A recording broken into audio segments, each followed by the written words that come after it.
Greetings, friends, family, and survivors. Been a beautiful day, mostly sunshine, spit and snow, and then sunshine. Kind of cool mornings, but warm afternoons. So Dad's got a mount designed here. One of the 5 solar panels, 4 on the roof, and one goes here, and it's on hinges. So that after I get there, that'll just go up to 45 degrees. And that'll give us 500 watts on the fifth wheel. So that ought to travel just fine sitting back there like that. I need to temporarily mount 3 solar panels on the roof of this shed.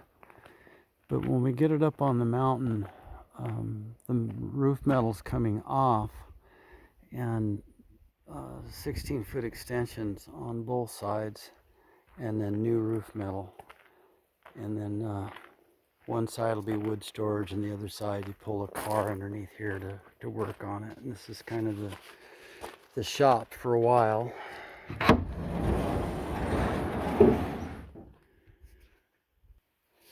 So I've got a temporary solar system, all the solar panels and stuff for the well, the inverters, the charge controllers, all of that is in this trailer, or in this shed.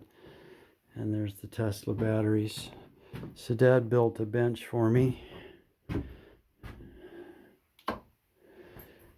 and that'll be nice to be able to have a vise up on the mountain and have a nice bench.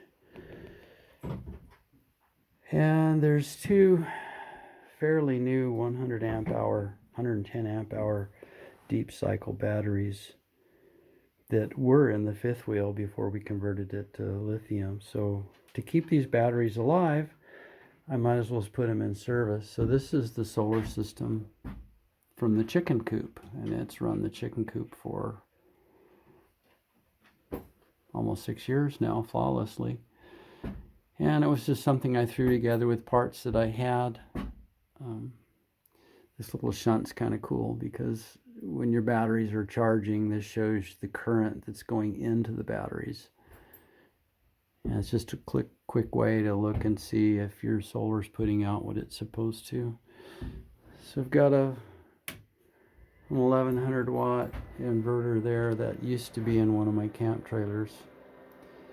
And I'll never put that much on it. It's mostly just to charge drills and battery saws and stuff like that. It will run the small air compressor. This circuit here is the lighting circuit. So when the sun goes down, there's a power out right here, and that'll run a 6 watt LED light outside the shed. And these are all 12 volt. They're 7 watts each.